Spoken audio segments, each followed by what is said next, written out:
Hello, my name is Alden, and on the night of my own birthday, my family finally showed me exactly what they thought I was worth. They laughed while my brother told me I'd never own a home. My mother nodded like it was a fact. And my father, he tossed his drink in my face and called me a shame to the family. They didn't know that for 4 years, I'd been secretly paying his mortgage. $7,200 every single month. While they joked about me being the renter who'd never amount to anything. But that dinner wasn't the real betrayal. The real damage was everything they'd been doing behind my back. The lies, the manipulation, the quiet planning to keep me in my place, like I existed only to clean up their messes. And when I wiped my face that night, I said just 3 words. Maybe you're right. They thought that meant surrender. They had no idea what it truly meant, because the next morning, I made one phone call that shattered the entire illusion my family had built, and everything that followed exposed just how far they were willing to go to keep me under their thumb. If you think the birthday humiliation was the worst part, wait until you see what came next. I pulled into the parking lot a few minutes after 7, letting the engine idle for a moment before I shut it off. The sky over Wichita Falls had that soft orange tint it gets in late October, the kind that should have made the evening feel warm, but all it did was remind me why I hated family dinners. Especially birthdays. Especially mine. I stepped out of the truck and walked toward the steakhouse. It wasn't fancy, but my family acted like it was the nicest place in town. Through the window, I saw them already seated. Of course they hadn't waited. They never did. When I walked in, the hostess gave me a quick smile and guided me toward the table. The first thing I noticed was the seating arrangement. Everyone else had their chairs lined neatly around the table. Mine, at the far end, was pushed back just enough to look like the afterthought it always was. A small white napkin sat at my place while everyone else had navy ones. I stared at it for a second, wondering if it was intentional. With my family, small things rarely were accidents. Mom looked up first. "Oh, you made it." Dad didn't lift his head. Lionel wasn't even there yet. I took my seat quietly, sliding the chair in just enough to not scrape the floor. The waitress approached and set down a glass of water. She looked at me a beat longer than necessary, like she could sense I wasn't exactly walking into a celebration. A few minutes later, Lionel showed up, loud as ever. He pushed through the door with that swagger he used when he wanted the whole room to look his way. He clapped me on the back like he was greeting a coworker instead of his brother. "Birthday boy finally got out of the house, huh?" "I got here before you," I said. He laughed like I'd told a joke. The moment he sat down, the conversation shifted straight to him. His house, his job, his latest renovation that he claimed added $30,000 in value. Dad kept nodding like he'd personally built the place. Mom smiled at every detail as if Lionel were describing a national monument. I kept my eyes on my menu, not that I needed it. I'd been going to this place since high school. Before I could order, Aunt Millie leaned over her plate and asked, "So, Alden, when are you going to stop bouncing around rentals and buy a place? 42's not young anymore." The table went quiet in that way it always did when someone wanted to see how I'd react. I opened my mouth to answer, but Mom cut in with a tiny shrug. "Well, homeownership isn't for everyone. Some folks just aren't meant for it." It was a soft dig, but it landed the way she wanted. Lionel grinned, leaning back like a king on his throne.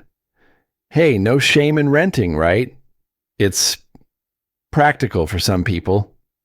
The waitress came over just then, setting down another round of drinks. She caught enough of the tone to flick her eyes toward me. I hated that she heard any of it. Dinner went on like that, one comment after another, each hitting a little closer. Finally, Lionel lifted his glass and smirked. You? Own a home? Come on. You'll never have what it takes. Mom chuckled. Dad laughed a little too hard. Someone down the table let out a short snort. I felt each word settle on me like cold sand. And they didn't know. They didn't know the mortgage they bragged about Lionel paying so responsibly was covered by my bank account every single month. 4 years straight. $7,200 every time. Lionel carried on, louder now. Some of us actually build something. You just throw money away like it doesn't matter. I kept my face still.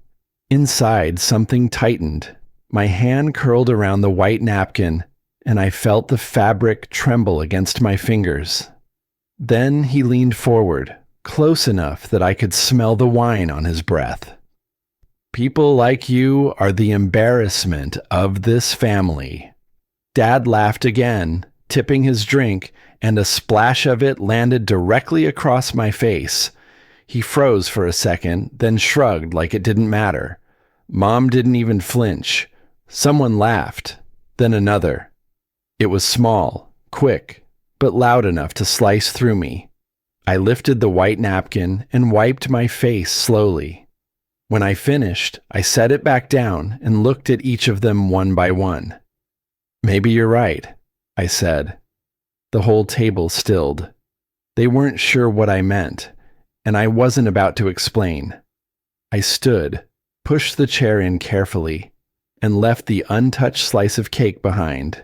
No raised voice, no scene. I walked out the same way I'd walked in, quiet, steady, controlled. But inside, something had shifted. On the drive home, the road lights flickered across my windshield. They thought I had nothing to lose. They thought I was the weakest one at that table. They thought the joke would stay on me forever. But they had no idea what would happen the next morning. I didn't sleep much after leaving that restaurant. The quiet in my apartment felt heavier than usual, as if the walls were holding on to every voice from last night. When the first bit of light slipped through the blinds, I finally pushed myself out of bed. They had no idea what would happen the next morning, and honestly, until that moment, neither did I. I moved through the apartment slowly, letting the silence settle around me. The clock on the stove showed a little before 7. I made coffee out of habit, then sat at the kitchen table and let it cool untouched. The place was modest but orderly. It was nothing like the chaotic image my family liked to paint. I had built a quiet life here, one they never bothered to understand. I stared at the cold coffee, and the scenes from last night replayed in sharp flashes. Lionel's smirk, Dad's careless laugh. Mom watching me wipe my face with that white napkin like it didn't matter. Every sound from that dinner was still sitting somewhere in my chest. I didn't feel angry or sad, just emptied out. Enough, I whispered. I reached for my phone. Once I had it in my hand, everything inside me steadied. I scrolled through my contacts until I found the number I needed and pressed call. The line rang twice. Then a calm voice answered, "This is Brentford Finance. How can I help you?" "It's Alden Heath." I kept my tone even. "I need to make a change on an account I've been managing with you." "Of course," she said. "What do you need us to adjust?" "Stop accepting mortgage payments for Lionel Heath, effective immediately." There was a pause, long enough that I almost repeated myself. "Just to confirm," she said carefully, "you want us to decline all future transfers from your account to his lender?" "Yes," I said. "That's correct." "Understood. I'll mark it as urgent. You should receive confirmation by noon. Thank you. After I hung up, I closed my eyes and let out a breath I didn't know I'd been holding. The tightness that had lived in my chest for years eased just a little. It felt like setting down something heavy I'd carried too long. I leaned back in the chair and let my thoughts drift to the first time it had all started. 5 years earlier, Lionel called me from a hardware store sounding frantic. His card had been declined, and he didn't want the clerks to see him struggle. I drove over without thinking, paid for everything he needed, and told him not to worry about it. He slapped my back and said, "You're a lifesaver, little bro. I'll make it up to you someday." He never did. Instead, he found ways to place more weight on me, like it was my role to steady every stumble he made. Then there was the afternoon at the grocery store. His card failed again, and he laughed it off like it was nothing. "Good thing you're here," he joked. "You're good at fixing my mistakes."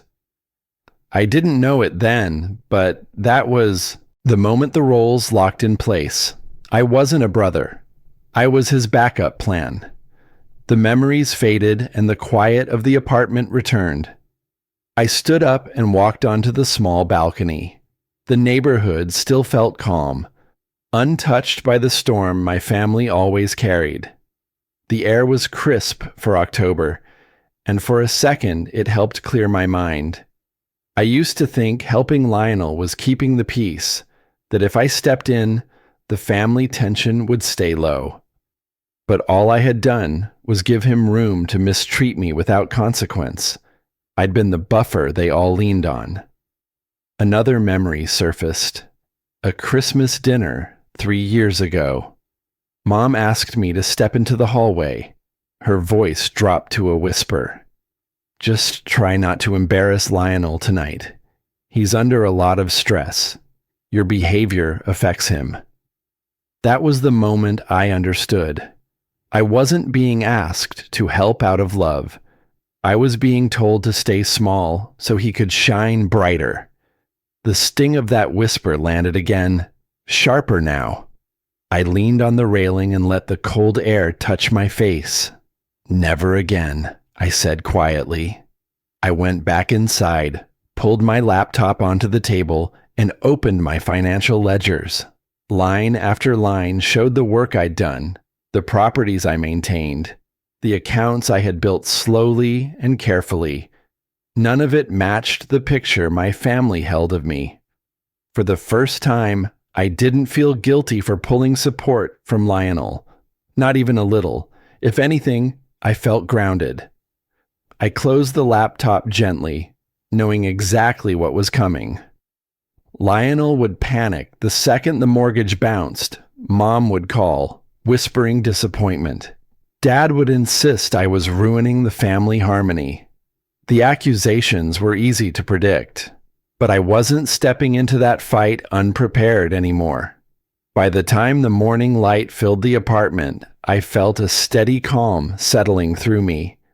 Something had shifted, and there was no way to reverse it. And by noon that same day, the first crack in the family illusion appeared. I was standing in my office corner, a small patch of the living room I'd claimed years ago, filing cabinets on one side, a second-hand desk tucked beneath the window. Light spilled across the papers spread in front of me.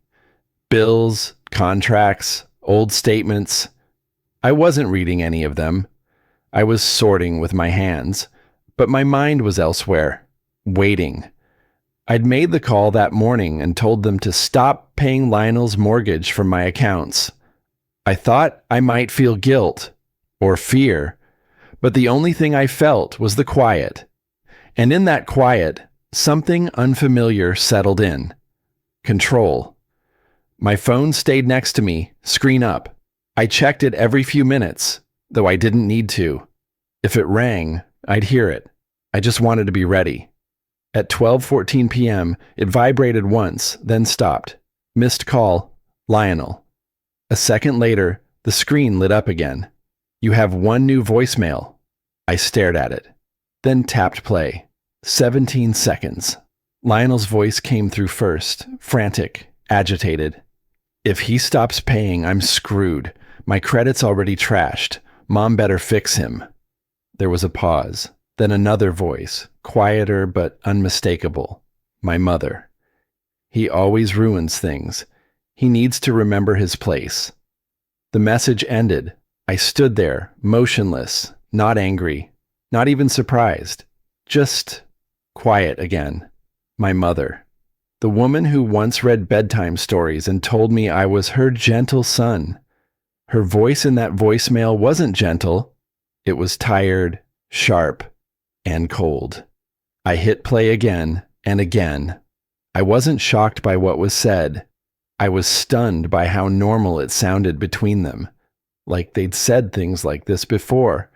Like it was just how they talked when I wasn't in the room. I saved the message, backed it up, and tucked it into a folder labeled Liabilities. My hands were steady. My chest wasn't. I sat down, let my arms rest on my thighs, and stared at the floor. The apartment was still quiet, but the silence wasn't peaceful anymore. My thoughts drifted backward, years, maybe decades. I remembered being 10, watching Lionel break Dad's power drill and then blaming me. I got the grounding. Lionel got a soda. At 16, I was the one Mom told to be the bigger person when Lionel crashed my car and lied about it. She said he was under stress, that he wasn't built like me. College. I paid for it with 2 jobs and scholarships. Lionel dropped out after 2 semesters, and Dad handed him a starter loan to try real estate. And me? I was expected to understand. The pattern was there all along. I just spent years convincing myself it wasn't.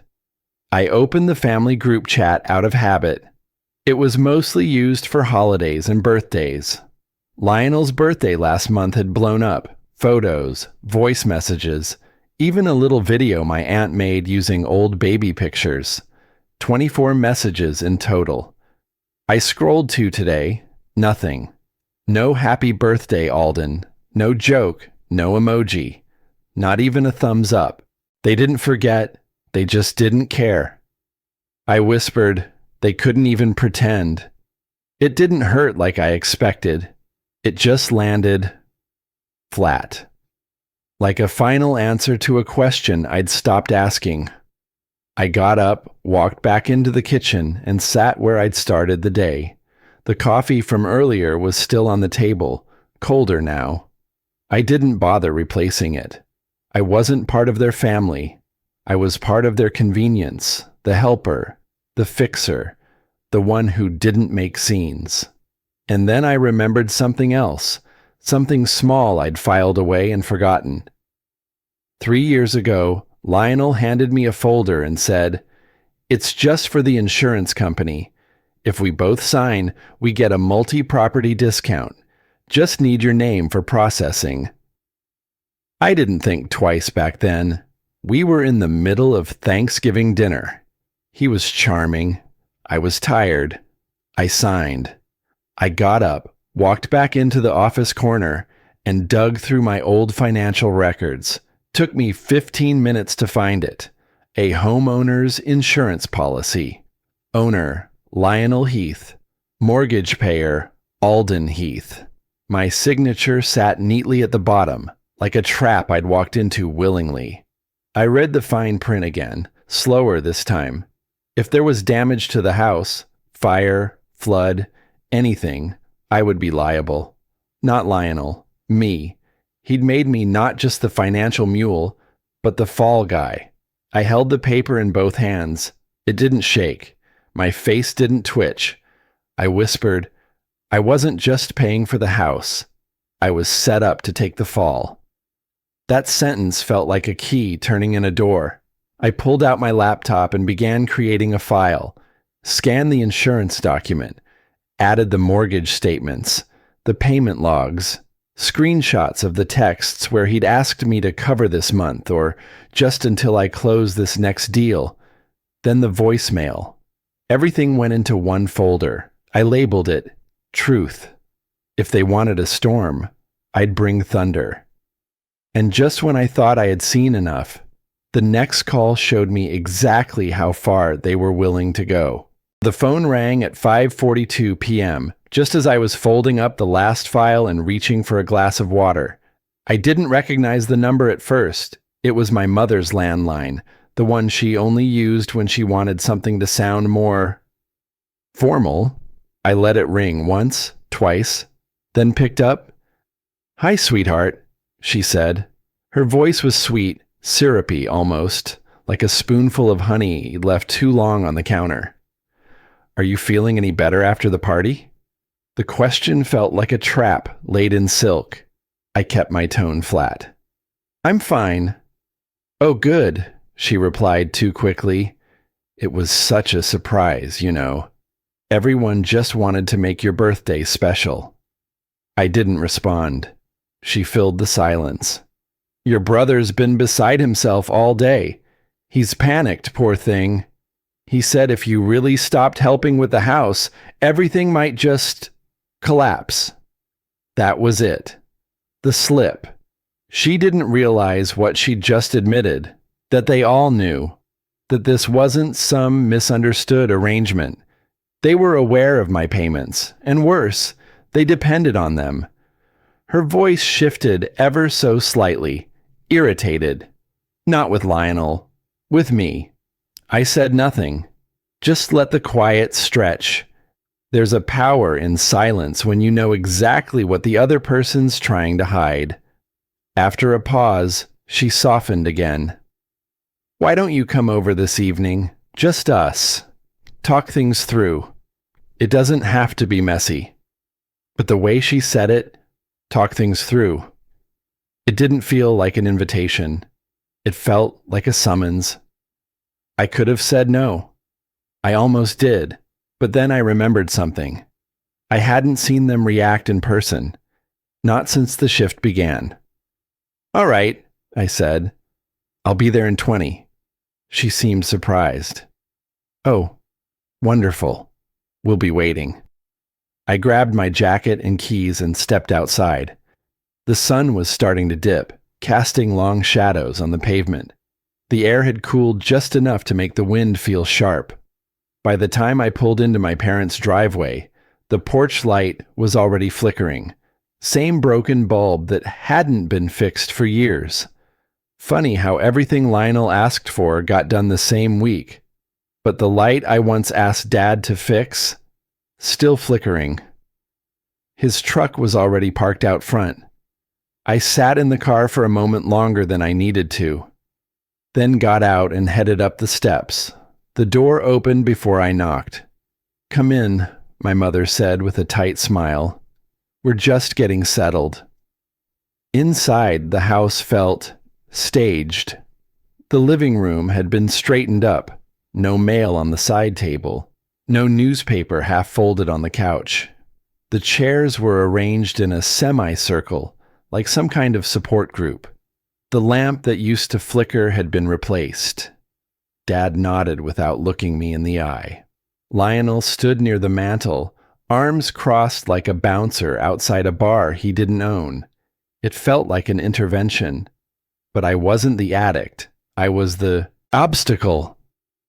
"Let's sit," Mom said gently, gesturing to the center chair they'd clearly reserved for me. I sat slowly. Lionel stayed standing. On the dining table nearby, a few sheets of paper were spread out. I couldn't see the whole page, but just before Lionel noticed my glance and moved to block them, I caught a title, Family Meeting Notes. Beneath that, convince Alden to resume payments. Frame it as his responsibility. Avoid admitting dependence. I looked back at him. His face was calm, but I saw the flash in his eyes. He knew I'd seen it. Mother launched into a speech, polished, practiced. "Alden, we know things have been tense, but family sticks together and sometimes we all have to make sacrifices. You've always been strong, responsible." Dad added his line right on cue. Loyalty means something in this house. Lionel cleared his throat. And I want to say I'm sorry, man. Maybe I came on too strong last night. We're all under stress. You know how it is. I let them talk. I watched how their eyes shifted, not between each other, but toward me, checking my expression, watching for signs they were breaking through. That's when I realized something else. They looked nervous, not desperate, calculated, like people trying to sell a story they weren't sure would hold. Then Lionel said it. I just wish things hadn't gone this far. The house is in trouble now. Not because of anything we did, but because, well, the payments haven't exactly been consistent. He looked at me when he said it, carefully. Mother nodded, slow and dramatic, like she was agreeing with something painful. That was the twist. They weren't just trying to convince me. They were rewriting the story, turning me into the unreliable one, the one who failed them. I had every record, every payment, every canceled check, but they were spinning the narrative here, in this room, before I could respond. I felt something inside me go quiet, not numb, focused. This is who they really are, I thought. I stood. They all paused. Dad leaned forward slightly. I looked at each of them and said, clearly, you should think carefully about the stories you tell. Some of them can be proven wrong. Lionel blinked, swallowed, didn't say a word. I walked to the door without another glance back. And on my drive home, a message popped up that changed everything. They had already begun their next move. The screen lit up just as I turned onto my block. At first, I thought it was another missed call, but it was a text. Unknown number, no name, just the number itself, followed by a screenshot. I pulled over. It was a Facebook post from Lionel. I hadn't even realized we were still connected there. He'd always been louder in person than online, until now. The post read, "Some people in the family take advantage of us and pretend to be victims. I won't name names, but homeowners shouldn't have to pay for someone else's mistakes." Underneath, I saw familiar names. My mother, my father. Both had liked the post. The comments rolled in from family friends, neighbors from the old street. "You've been too generous, Lionel. Some people need to grow up. Proud of you for setting boundaries." I stared at the screen, not blinking, not breathing. This wasn't a private dig anymore.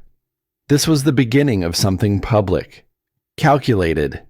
They were trying to rewrite the whole story before I had the chance to say anything.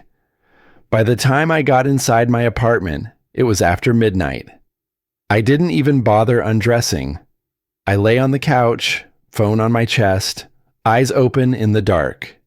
Sleep didn't come. Just that post, playing over in my mind like a headline I didn't write. When the sun broke through my blinds, I hadn't moved. At 9:18 a.m., I finally sat up, grabbed my keys. I couldn't sit still anymore.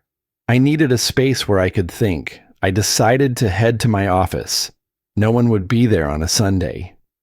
Backing out of the driveway, my phone vibrated again. Another message, same unknown number. This time, a new screenshot.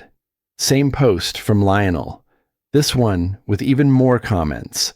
But what caught my eye was a response from someone I barely remembered. An old neighbor, Mrs. Keeling.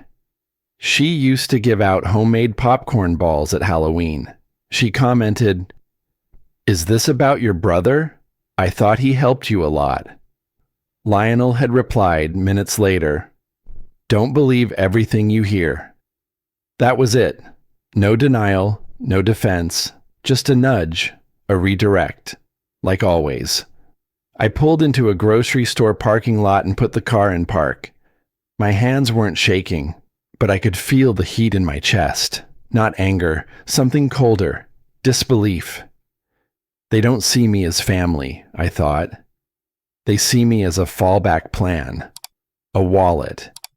I sat there until the car began to feel too small. I stepped out, stood by the driver's side, stared up at the sky like it might hold some clarity I'd missed. That's when the phone rang again. This time, it was a number I did recognize. Eric, from work. I answered. "You at home?" he asked, heading into the office. "Good. Swing by. There's something you need to see. It's about your family." He didn't sound nosy. He sounded concerned. 10 minutes later, I pulled into the office parking lot.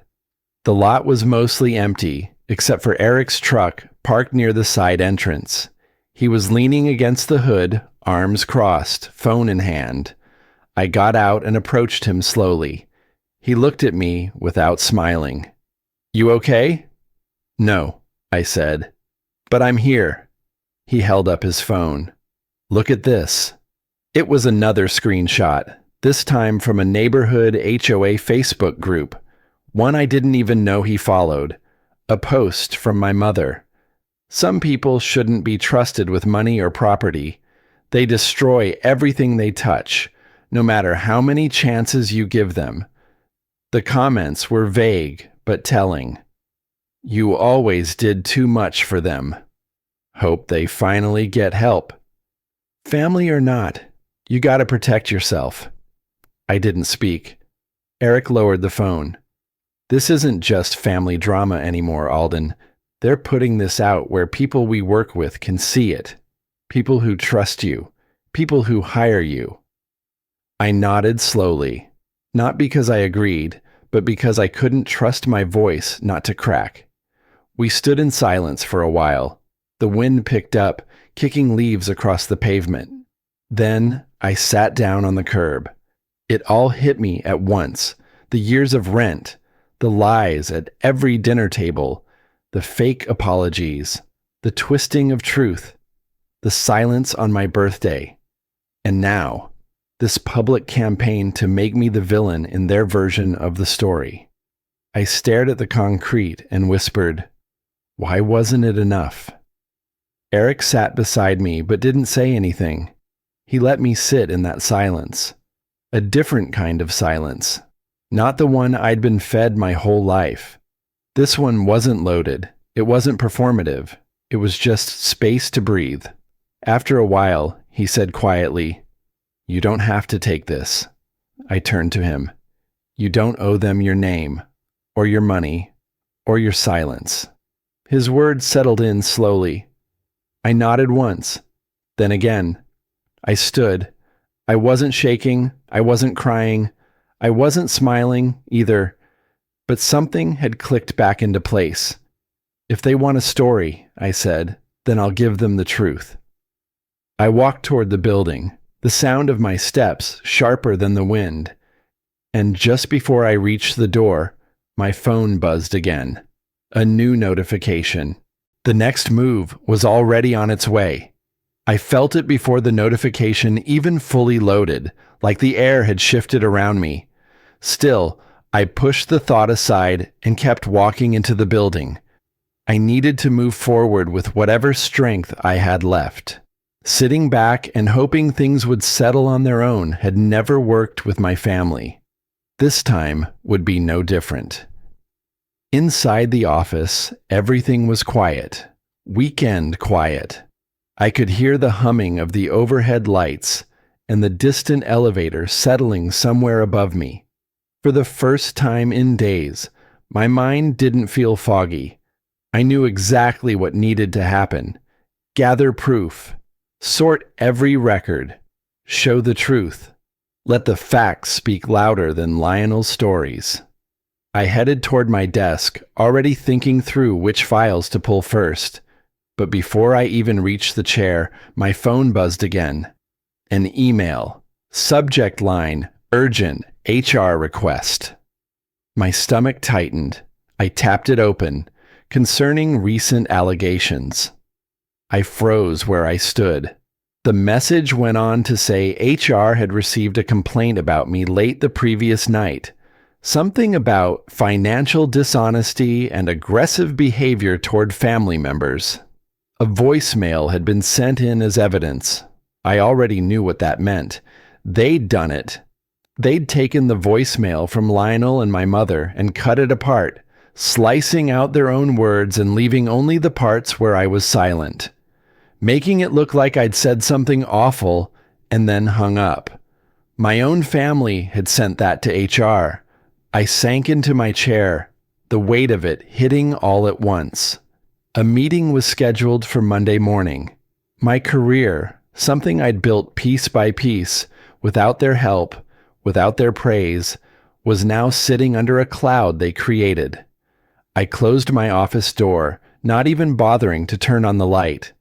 The dark felt safer, somehow.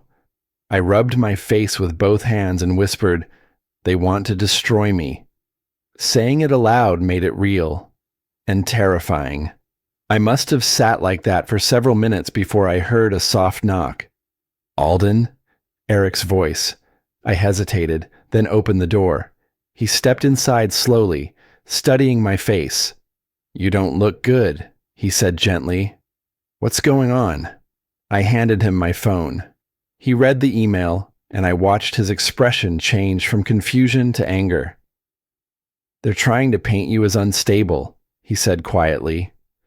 "This is bad, but it also doesn't add up. HR mentioned it to me this morning." He lowered the phone. "They don't fully believe it." I stared at him, trying to understand. "The complaint came from some burner email that had no history," he explained. "And the voicemail? HR said it sounded clipped, like someone sliced pieces out of it." He handed the phone back. "All they want is clarity. They're not siding with anyone. Bring real proof tomorrow. You'll be fine." For the first time in hours, I felt a piece of the weight lift. Not all of it, but enough to breathe. I stood, nodded once, and turned toward my desk. "I need documentation," I said. "All of it."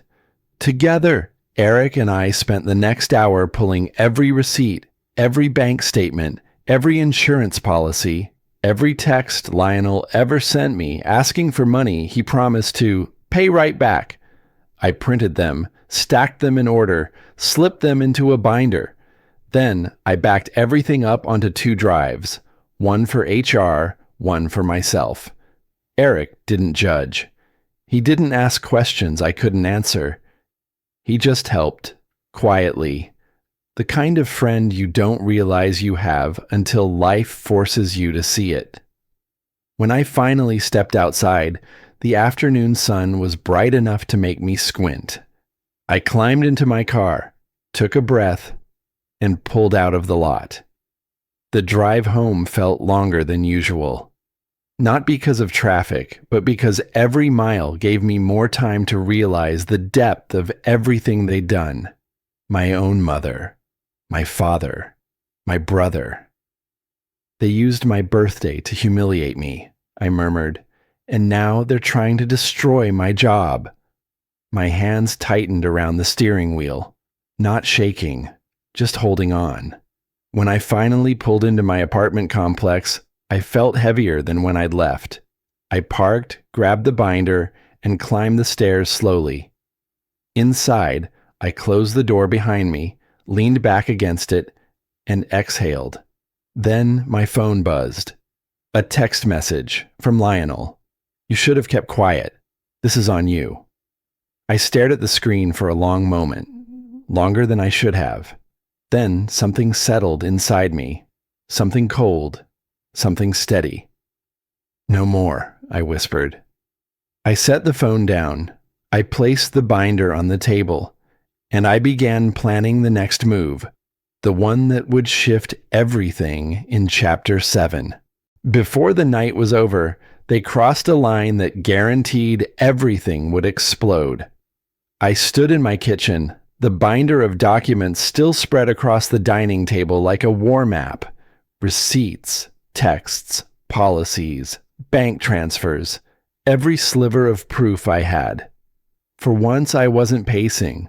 I wasn't shaking. I wasn't even angry the way I'd been all week. I was focused, clear, the way a man gets before a final decision. I knew they wouldn't stop. Not after the voicemail. Not after the false HR complaint. And definitely not after that smug message from Lionel. He'd all but warned me, stay quiet or they'd finish the job. But I wasn't playing defense anymore. I sat, rehearsing in my mind what HR might ask. Every response had to be factual, measured. And then I mentally flipped it, asking myself, what would they try next? Because that's what I'd learned this week. My family didn't react. They calculated. At 7:03 p.m., just as the sun sank behind the rooftops, heavy knocking echoed from the front door. It wasn't a tap or a casual neighbor knock. It was sharp, aggressive, 3 times. I froze, blood cooling in my arms. I half expected to see Lionel's frame on the other side, fists clenched, some weak apology wrapped around a new threat. But when I opened the door, it was a delivery driver, middle-aged, glasses, windbreaker, holding a manila envelope tucked under his arm. "Delivery for Alden Heath?" he asked, eyes flicking to his handheld device. "That's me." He handed over the envelope, asked for a signature, and walked off before I could say anything else. No return address, no label, just my name. I shut the door, locked it, and took the envelope to the table. I hesitated before opening it. Something in my chest already knew whatever was inside wasn't just paper. It was poison. Inside was a single typed letter. No greeting, no signature, just cold language. "Your behavior has made many uncomfortable. Your emotional state is unstable. You are not someone who should handle financial matters, especially where others are involved. Unless you resume payments immediately, your employer will be notified with everything we've gathered. Family first." I stared at the last 2 words, printed in bold. No name, but I didn't need one.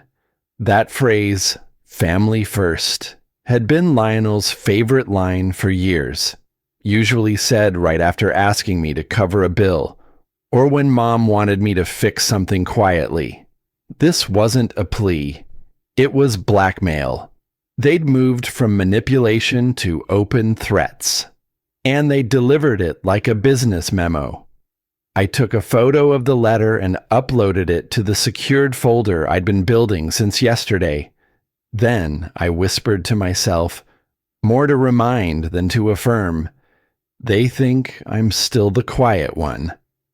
But they were wrong. I grabbed my keys. I didn't even take a coat. I didn't care how cold it was outside. I needed to see it for myself, to go to that house and end the guessing. The sky had turned a muddy blue by the time I pulled into their driveway. Lionel's truck was there, angled awkwardly like he'd stormed in and parked without looking. The porch light was on for once, blazing, too bright, like they were expecting someone. I killed the engine, stepped out, and stood for a moment in the driveway. There were voices inside. They weren't yelling, but the tone was sharp, clipped, familiar. I walked slowly toward the porch, keeping close to the edge of the shadows. Then I heard it. Through the thin walls and slightly open front window, my mother's voice cut clean through the quiet. "He was never meant to have anything. That's why we kept the house in Lionel's name." I stopped mid-step, my breath caught. Dad's voice followed, steady, calm, calculated. "If he loses his job, he'll come crawling back. It's better this way." And then Lionel, chuckling like it was a joke. "He's too soft to fight us. Always has been." My heart didn't race. It didn't even ache. It went still. I wasn't shocked, not really. I think some part of me had known for a long time.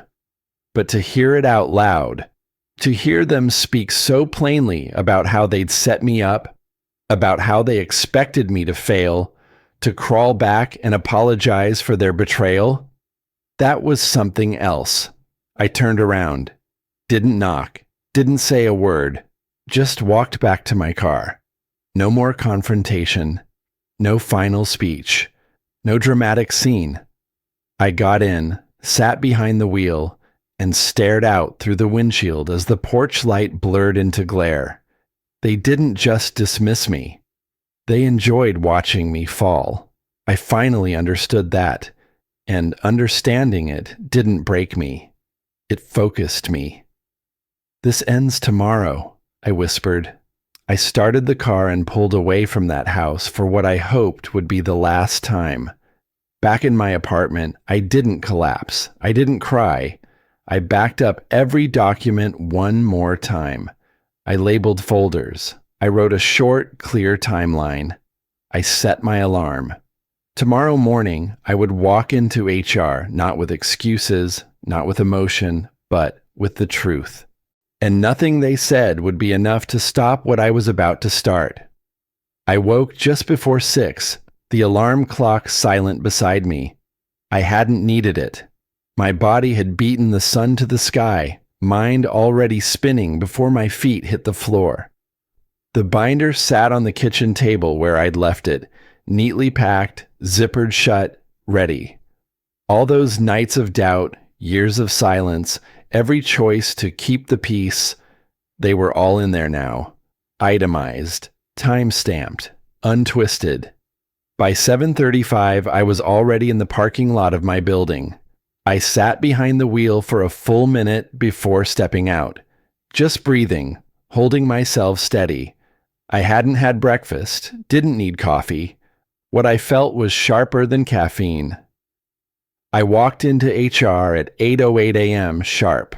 Ms. Jessup was already waiting outside her glass-walled office.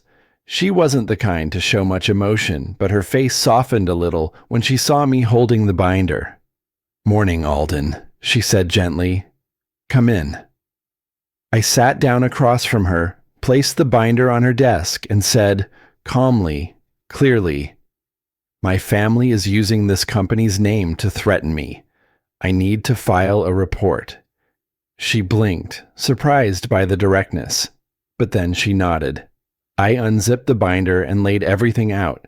The blackmail letter, the screenshots of texts, the Facebook post, the voicemail clip, the bank statements, organized by date, by name, by context.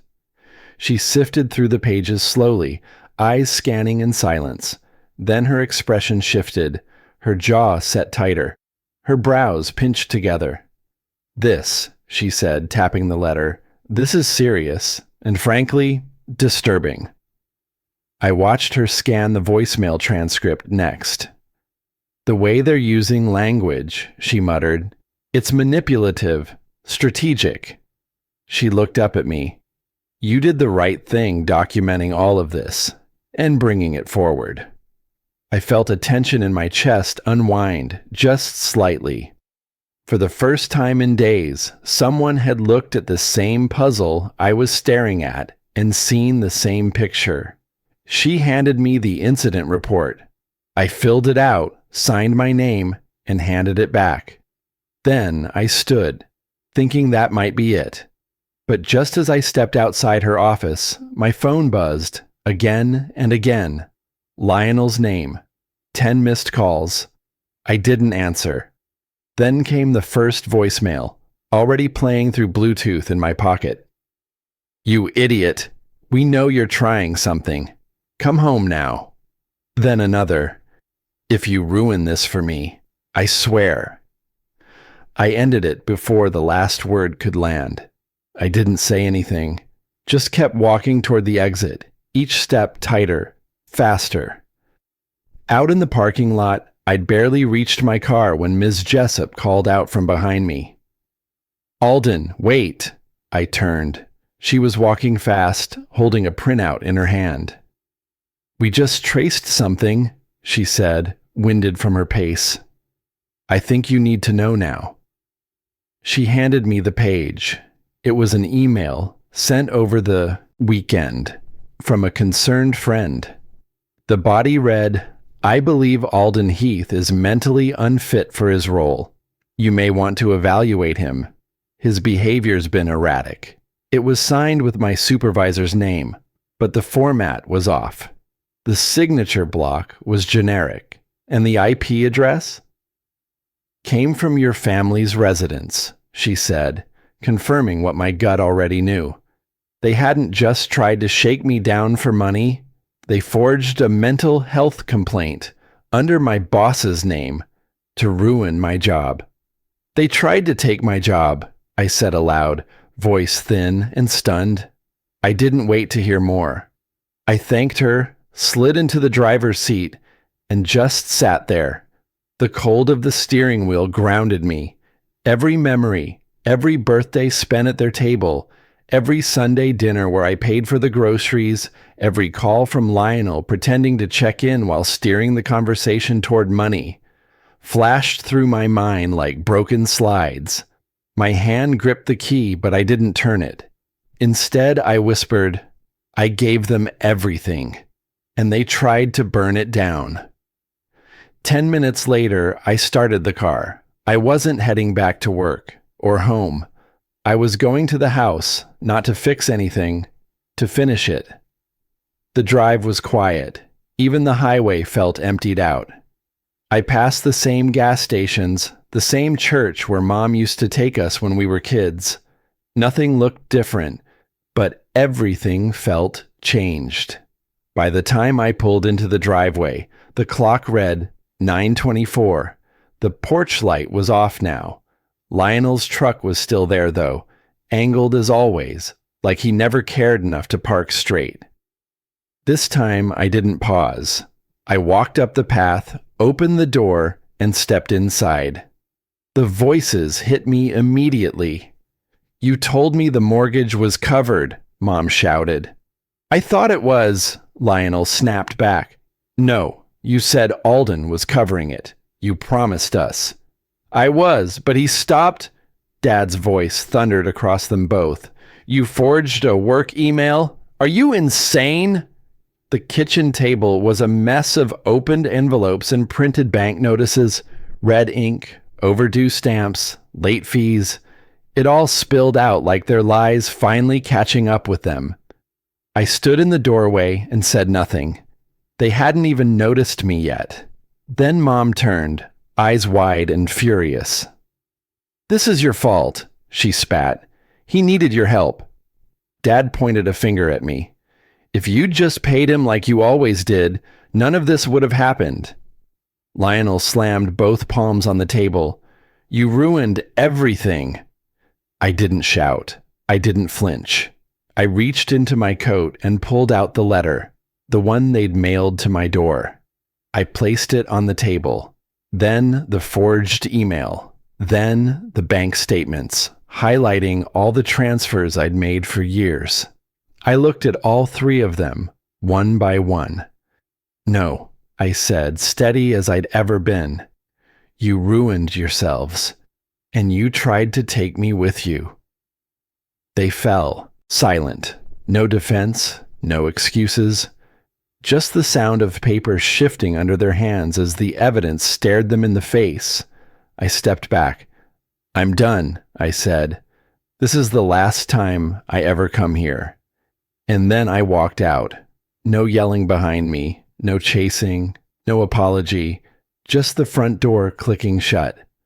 Outside, the air felt lighter. I looked up.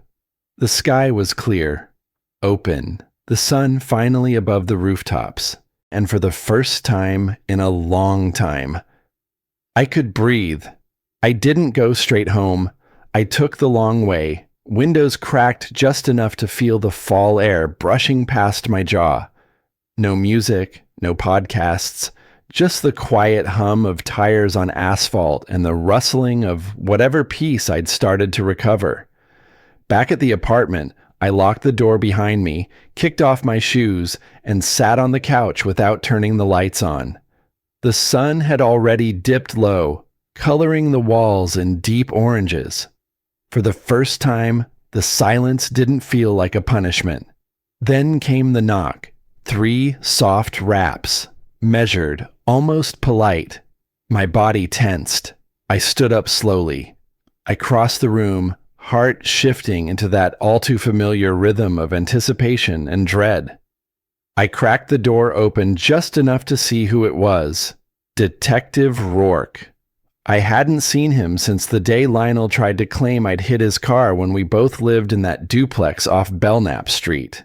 Back then, the detective had chalked it up to a misunderstanding. Family tension, he called it. Tonight, he wasn't in uniform, just a Navy windbreaker and the same tired eyes. "Evening, Mr. Heath," he said quietly. "Mind if we talk?" I opened the door all the way and nodded him in. We sat across from each other at my dining table, the same one I'd covered in receipts and printed emails just days before. He looked around the apartment briefly, minimal, quiet, clean, then settled in. "I'll get right to it," he began. "One of your former neighbors from the duplex came forward. Said something didn't sit right with her." I didn't say anything, just listened.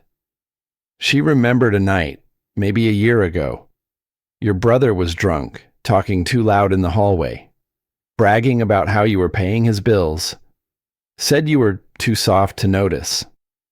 I closed my eyes briefly. That tracked. "She also recalled seeing him photograph your mail," Rourke added. "And one night, she said he asked her to sign your name on a delivery slip because you were out. She thought it was weird, but didn't question it." He paused, watching me. "This isn't just a family disagreement anymore," he said gently. "It's fraud." The word hung in the air like it didn't belong in my kitchen. I leaned back in the chair, exhaling slowly. "Why now?" I finally asked. She didn't know how deep it ran, but when she saw that HR incident making rounds online, some leak from a forum, she connected the dots. Of course Lionel's mess would end up online. Gossip always found its way out faster than truth. "I need you to come to the station," Rourke said. "File an official statement." I hesitated, not because I didn't believe it was necessary, but because some part of me, even after everything, still didn't want to take that final step, the one that would crush what was left of the Heath name. "They tried to destroy your livelihood," he reminded me, not unkindly. "You're not burning down a house, you're pointing to the fire." I nodded.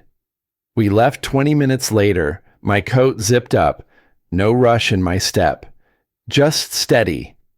At the station, the process was slow but deliberate. Rourke led me to a private room. Not an interrogation room. This wasn't that kind of visit. I laid it all out. The money Lionel took, the insurance policies I'd unknowingly co-signed, the voice messages, the email to HR. I told them about the letter with no sender, the threats, the years of manipulation disguised as loyalty.